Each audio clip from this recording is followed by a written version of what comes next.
This again this morning. How you doing? Very well, thanks. You're a regular on the programme, really, aren't you? Pardon? I say you're a regular on the programme. Yep, I see next you time I got a cold, the same horrible dressing room and the same... Now, I know you're off on your world tour, because when we did Top of the Pops a couple of weeks ago, you said you're going off on a world tour. When does that start? Well, we go to Canada on Monday week, starting Canada and the States and Australia and Japan. Which place are you looking forward to most? I think Japan, because it's the first country we're going to that's actually sort of like completely different culture. Yeah. So that's going to be interesting. What sort of things do you pack when you go on a world tour for months on end? What are the most important things you take with you? Well, I was sorting out with John. He always takes some HP sauce with him and some Marmite, which is a good idea because you can't get it anywhere else. How long is that going to last? Same thing. I don't know. I think you must have a flight case full of it. What's the most important thing that you take? There's certain things I've got to have that with me.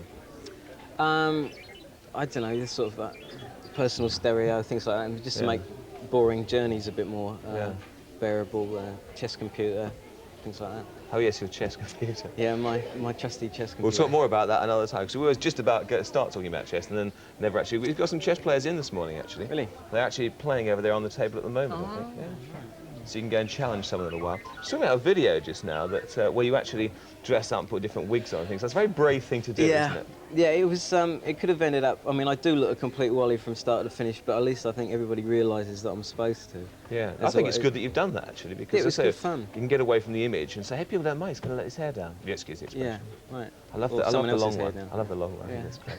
Really cool. Right, we'll take some calls. I think if you want to grab any phone but the fluorescent green one, which is Crow's phone, we can chat to Louise Davis. Hello, Louise. Hello. Hello. You're through to Nick. Hi, Louise. How are you? Okay, thank you. Good. I'd like to ask you, did anybody ever solve the riddle? Did you want to solve the riddle? No, you see, I'm not going to tell anyone yet because it's just out in Japan at the moment. It's just been released in the States, so it's still baffling everybody over there. So if I tell somebody over here, then everybody's going to know over there. So I did have a few people write to me at Radio 1 claiming they'd solved the riddle, writing reams and reams. I know, we've had some amazing replies. I mean, some of them have been, I mean, like, they just analysed every single line, every single verse. And like some of them could be right because everything fits, but it's not exactly what I had in mind. But so no one's actually got it yet? Yeah, a couple of people. But you're not telling them yet? No. All right. Okay, thanks very much for your call. Good question. Melanie Stratton. Hello, funny noise. Melanie Stratton on the line. Hello, Melanie. Hello, Nick. Hi, Melanie. What's the most exciting point in your career so far? The most exciting point? Yeah. I think probably one of the ones that stands out is the Wembley concert with Elton John. In front of 72,000 people. That was quite exciting, quite scary, but very exciting. I don't think I'll forget that day in a hurry. Can you say happy birthday to my mum, please, Wendy? Your mum? Yeah. What's her name? Wendy.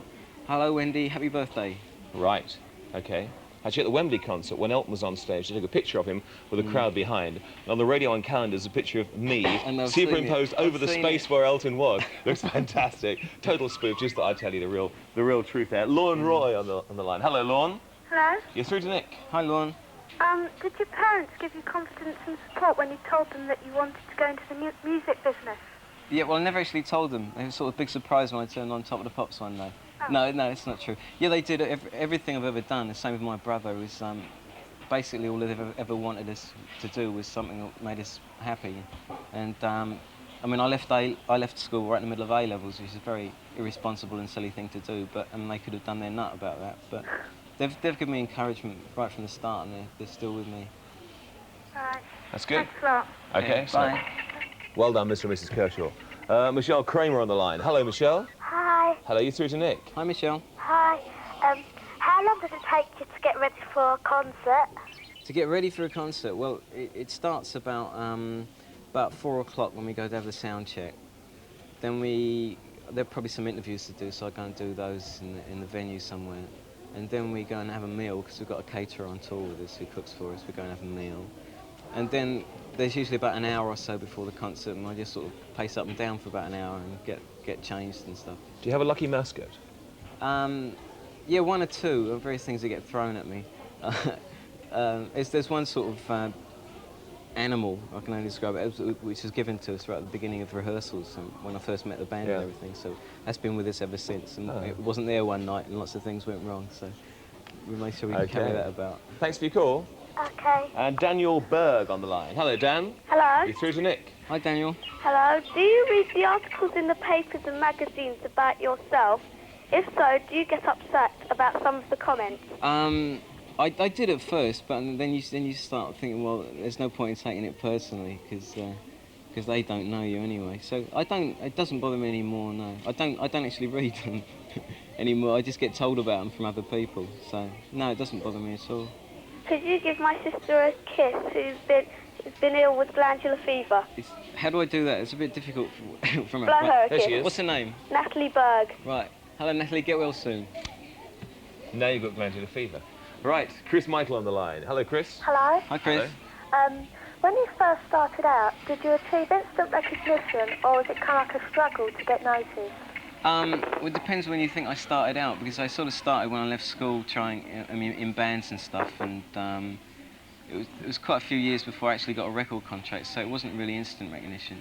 And the first single was released, and it got sort of into the lower reaches of the charts. But it was the second one, wouldn't it be good really, that happened. But it wasn't quite as overnight as people imagine. I think it's the same for most people when you see someone suddenly appear on television and stuff. It's not necessarily how it seems. Yeah. That's right, because that's the first time they've seen you. Yeah.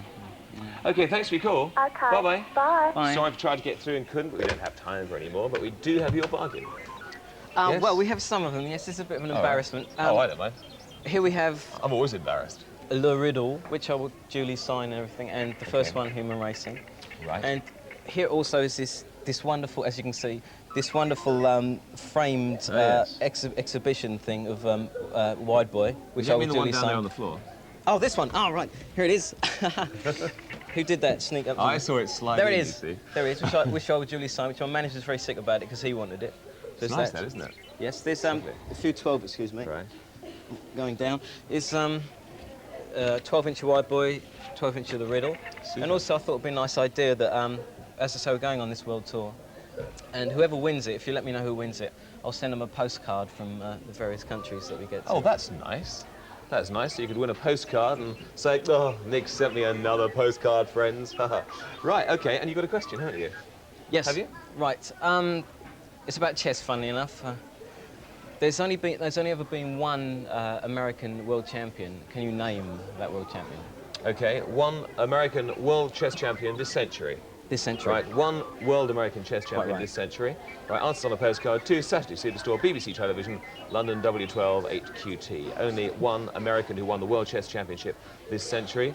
If you get that right and get pulled out of the bag next week, Nick will send you a postcard from wherever he is around the world, which would be great. It's a nice prize, actually, a unique one as well. Plus all the bits and pieces. You're coming on the pop panel, aren't you, in a short while?